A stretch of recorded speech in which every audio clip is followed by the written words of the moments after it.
If you're like many of my clients, you've already tried to change careers and it didn't work out, so you're hesitant to try again. Or maybe you haven't even tried yet, but you've catastrophized how badly it might go. You're scared to try. Today, I'm going to arm you with what you need to know in order to be a savvy, successful career changer.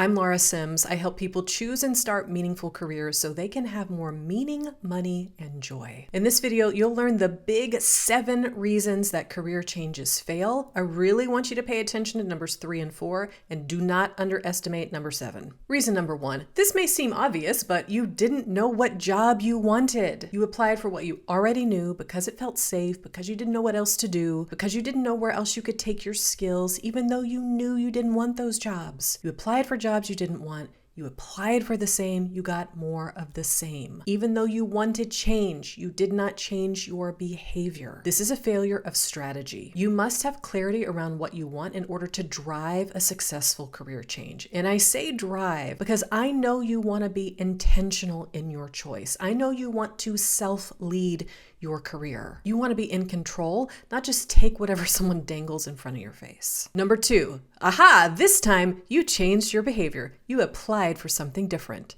but you repeated your old patterns. My clients have discovered patterns like taking the first thing that's offered, volunteering to take on work that's really outside of the role, and then you can't do the work of the role, hiding, not sharing their ideas, perfectionism, overperforming, putting life on the back burner, treating bosses like parental figures who they try to get approval from instead of bosses. You can pick an amazing job and tank it with your own maladaptive relationship to work. That's why when I'm working with clients, it's so important that number 1, we choose the right career, but number 2, we rehabilitate their relationship to work so they're not dragging old baggage into a new place. Number 3, pay attention. You chose something that didn't give you meaning. You thought that as long as I'm making enough money, that'll be enough. Or as long as I can do things in my life outside of work, that'll be enough. Or maybe you chose something on paper that should have been meaningful. Teaching, social work, medicine, something in the nonprofit world,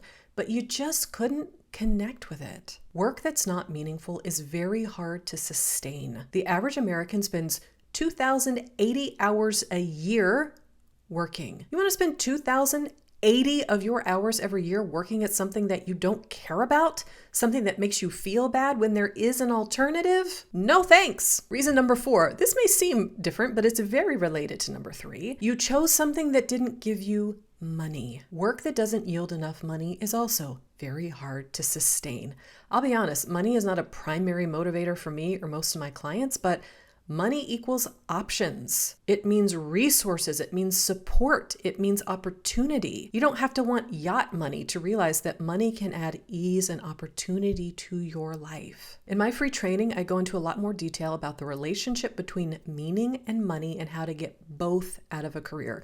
So if this is something that you have been struggling with, please go give it a watch. I think it'll really be a light bulb moment that you desperately need. Okay, reason number 5. You remember how I said that a lot of my clients have already tried to change careers and it didn't go well? One of the hardest things they have to overcome is when they've tried to hire support and it still didn't work out. So reason number 5 is you got the wrong support. Here are the 3 most common versions of this I see. Number 1, you hired a resume writer. If you don't know what you want to do, you have no business working with a resume writer or a job search strategist. It is not their job or niche or specialty to help you figure out what you want to do. It is their job to present what you've done in the past to help you get what's next. And if you don't have clarity about what you want, they're going to optimize your resume for more of the same. The right resume expert with the right client at the right time can be absolute gold. You need to engage with them when you're ready for the support they have to offer. Let's imagine this. Let's say you want to move into a new house. What do you do first? Are you going to secure the new house or are you going to ship your stuff there? There's no shipping your stuff until you know where you're going. So a resume writer will help you get there, but someone like a career change strategist, what I do, is going to help you know where you want to go. The other version of this I see is people working with a therapist. This is very common for my clients. Here's what happens. They experience a lot of personal growth. Maybe they develop healthy coping mechanisms for dealing with stress from work.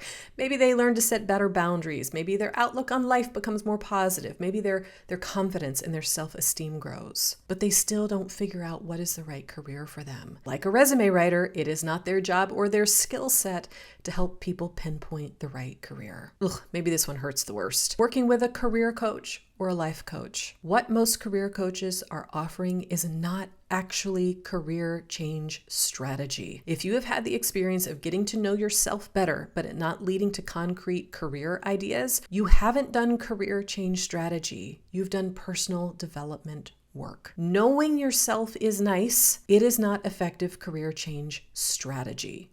So just know, if you've done work with a career coach and it has not resulted in a clear, confident, actionable career choice, ask, did they help me apply self-knowledge or just gather self-knowledge? I could do an entire TED Talk based on the stories that I've heard from clients, but I'm going to move us along to reason number 6. Number 6, you were not confident in your idea, so you dabbled instead of following through. Because you weren't confident in your career idea, whether that's a business idea or a new career path, you weren't confident in your ability to do it. You interpreted challenge as a sign that it's not working and you quit. Let me tell you about my client, Anne. When she came to your career homecoming, she came here because she thought, I have to ditch this business I've built and do something completely different. But through the program, she discovered that her business is just part of a bigger vision to be a public servant. She wants to be an elected official. So she decided to keep her business, but expanded her vision beyond that. She is making some tweaks to the business because not everything was working,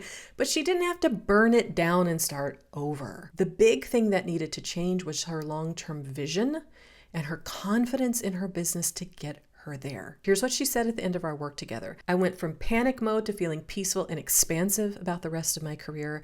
I went from impractical to practical. I learned a lot about the importance of charging what I'm worth. I put my life's dream through the process and learned it's not just a pie in the sky. It's actually my homecoming career. There's real powerful in being clear and confident about what you want. Number 7, you tried to do it alone. Your career affects your income, your mental health, physical health, access to health care, health insurance, your sense of purpose and belonging. Why would you ever try to take on that much by yourself? If you've ever hired a financial advisor or a tax preparer, if you've seen a therapist, gone to a doctor, hired a mechanic, called in a repair person for your microwave, you understand the value of getting expert help when something that's out of your league. Why are you treating your microwave with more care than you're treating your career? There is no shame in getting help. Just get the right help so you can get this career change right. So today we've talked about things to avoid.